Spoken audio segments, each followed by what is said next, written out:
ಸ್ನೇಹಿತರೆ, ಈಗ ನಾವು ಕಾಡಿನ ಮಧ್ಯೆ ಹರಿಯುವಂತಹ ಒಂದು ಹಳ್ಳದಲ್ಲಿ ನಿಂತಿದ್ದೀವಿ. ಯಾಕೆ ನಿಂತಿದ್ದೀವಿ ನಮ್ಮ ನಾಗೇಶ್ ಅಣ್ಣ ಹೇಳ್ತಾರೆ ಸರ್. ಈ ಹಳ್ಳ ಬಂದು ಅದಕ್ಕೆ ಸಂಬಂಧಪಟ್ಟಿದ್ದೆ, ಅದೇ ಕಾಡಿಗೆ ಸಂಬಂಧಪಟ್ಟಿದ್ದೆ ಈ ಹಳ್ಳ. ಈ ಹಳ್ಳ ನೋಡ್ತಾ ಇದ್ದರೆ ನನಗೇನು ಒಂದು ನೆನಪು ಬರ್ತಾ ಇದೆ ಅಂದರೆ, ಆ ಹೊಳೆನಲ್ಲಿ ಸ್ನಾನ ಮಾಡ್ತಾ ಇದ್ವಿ ನಾವು ಅಲ್ಲಿ. ಈ ಹೊಳೆ ಸಿಕ್ಬಿಟ್ರೆ ಅದು ನಮ್ಗೆ ಹಬ್ಬ ಅವತ್ತು. ಯಾಕಂದರೆ 7 ದಿನ 8 ದಿನ ನಮ್ಗೆ ಸ್ನಾನನೇ ಇಲ್ಲ. ಅಣ್ಣವ್ರಿಗೆ ಮಾತ್ರ ಡೈಲಿ ಮಾಡೋರು, ಅವ್ರಿಗೆ 2 ಕ್ಯಾನ್ ನೀರು ತಂದ್ಕೊಬಿಡೋರು ತಣ್ಣೀರು. ನಮಗೆ ಈ ಥರ ಹೊಳೆ ಸಿಕ್ಕರೆ ಸ್ನಾನ ಇಲ್ಲ, ಸ್ನಾನನೂ ಇಲ್ಲ, ಏನೂ ಇಲ್ಲ. ಹಂಗೆ ಇರೋದು 2 ಲೀಟ್ರಲ್ಲೇ ಎಲ್ಲ 2 ಬಾಟಲ್ ನೀರಲ್ಲೇ ಎಲ್ಲ ಕಂಪ್ಲೀಟ್ ಮಾಡ್ಕೋಬೇಕು. ಆ ಥರ ಇತ್ತಿತ್ತು. ಇನ್ನೊಂದು ನನಗೆ ಒಂದು ಸಂತೋಷ ಏನು ಒಂದು ಇದಾಗ್ತಾ ಇದೆ ಅಂದರೆ, ಇಲ್ಲಿ ಲಾಸ್ಟಲ್ಲಿ ನಡೆದ ಘಟನೆ. ಈ ಹೊಳೆ ನೋಡ್ತಾ ಇದ್ದಾರೆ ನನಗೆ. ನಾನು ಅಪ್ಪಾಜಿ ಲಾಸ್ಟ್ ಇಬ್ಬರೇ ಆಗ್ಬಿಟ್ವಲ್ಲ, ಹೊಳೆಯಲ್ಲಿ ಸ್ನಾನ ಮಾಡ್ತಿದ್ವಲ್ಲ ಅವಾಗ್ಲೂ. ಅವ್ರಿಗೆ ಇಷ್ಟ ಬೆನ್ನು ಉಜ್ಜಿಸ್ಕೋಬೇಕು ಅಂತ ಆಸೆ. ಬೆನ್ನು ಉಜ್ಜಿಸ್ಕೊತಾರೆ, ಬೆನ್ನು ತಿಕ್ಕಾಯ ನನಗೆ. ನಾವು ಬೆನ್ನು ತಿಕ್ತಾಯಿದ್ವಿ. ಅವಾಗ ಹೇಳೋರು ಈ ಥರ ನಮ್ಮ ತಂದೆಗೆ ನಾನು ಅಲ್ಲಿ ಗಾಜೂರಲ್ಲಿ ಹೊಳೆ ಇದೆ, ಅಲ್ಲಿ ಕೂರಿಸ್ಕೊಂಡು ಸ್ನಾನ ಮಾಡಿಸ್ತಾ ಇದ್ದೆ. ಅವ್ರಿಗೆ ಒಂದೊಂದು ಬಿಂದಿಗೆಲ್ಲಿ ಎತ್ತಿ ಎತ್ತಿ ಹುಯ್ತಾ ಇದ್ವಿ ಅಂತ ಇದು ನೆನೆಸ್ಕೋತಾ ಇದ್ರು ಅದನ್ನು. ನೀನು ಅಲ್ಲಿ ಮಾಡಿದ್ದೀಯ ಸ್ನಾನ? ನಾನು ಹೌದಪ್ಪಾಜಿ ಅಲ್ಲಿ ಹೋಗಿದ್ದೀವಿ, ಮಾಡಿದ್ದೀವಿ ಸ್ನಾನ.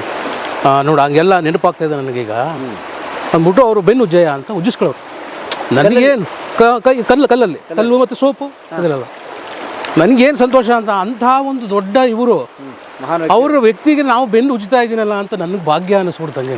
ಅವ್ರು ಸ್ನಾನ ಮಾಡಿಸಿ ಉಜ್ಜಿಸಿ ಆಮೇಲೆ ನಾನು ಮಾಡ್ತಾಯಿದ್ರೆ ಹಿಂದ್ಗಡೆ ಬಂದು ನೋಡ್ತೀನಿ, ಅವ್ರ ಕೈಗಳು ಉಜ್ತಾ ಇದೆ ನನಗೆ. ಅಪ್ಪಾಜಿ ಬೇಡ ಬೇಡ ಅಂತ ಬಿಡ್ತಿರಲಿಲ್ಲ.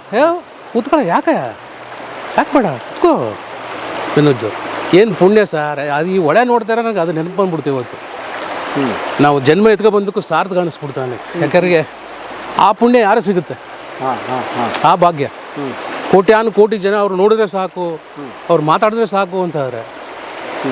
ಅಂಥ ಒಂದು ಪುಣ್ಯಾತ್ಮ ಅವ್ರ ಕೈನಲ್ಲಿ ನಮಗೆ ಬೆನ್ನು ಉಜ್ಜಿ ಸ್ನಾನ ಮಾಡಿಸ್ಕೊಟ್ಟಿದ್ದಾರೆ ಅಂದರೆ ನಾವೇ ಧನ್ಯರು. ಅಷ್ಟು ಸರಳ ಅವರು, ಅಷ್ಟು ಅಯ್ಯೋ ಸರಳ ಮೂರ್ತಿ.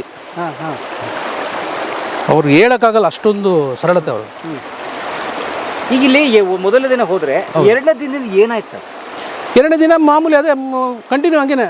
3ನೇ ದಿನನೇ ಅವನು ಕ್ಯಾಸೆಟ್ ಮಾಡ್ದ ಒಂದು, ಇಲ್ಲ ಈ ಥರ ಅಲ್ಲಿ ಗಲಾಟೆಗಳಾಗ್ತಾ ಇದ್ದಾವೆ, ತುಂಬ ತೊಂದರೆ ಆಗ್ತಾ ಇದೆ, ನೀವು ಒಂದು ಕ್ಯಾಸೆಟ್ ಮಾಡಿ, ಈ ಥರ ನಾನು ಇದ್ದೀನಿ ಇಂಥ ಜಾಗದಲ್ಲಿ.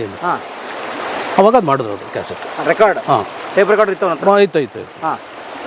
ಆಮೇಲೆ ಆ 7ನೇ ದಿನ 8ನೇ ದಿನ ಅವಾಗ ಅನೌನ್ಸ್ ಆಗ್ತಾ ಇತ್ತು ಟಿ ವಿನಲ್ಲಿ, ಈ ಥರ ನಕೀರನ್ ಬರ್ತಾನೆ, ನಕೀರನ್ ಬರ್ತಾ ಇದ್ದಾನೆ, ನಕೀರನ್ ಬರ್ತಾನೆ ಅಂತ. ಆಮೇಲೆ 12ನೇ ದಿನಕ್ಕೆ ಬಂದವನು. ನಾವು ಕಿಡ್ನಾಪ್ ಆದ 10-11 ದಿನಕ್ಕೆ. ಅವಾಗ ನಾವು ಅದೇ ತಾಳವಾಡಿ ಬೆಲ್ಟಲ್ಲೇ ಬರ್ತಾ ಇದ್ವಿ.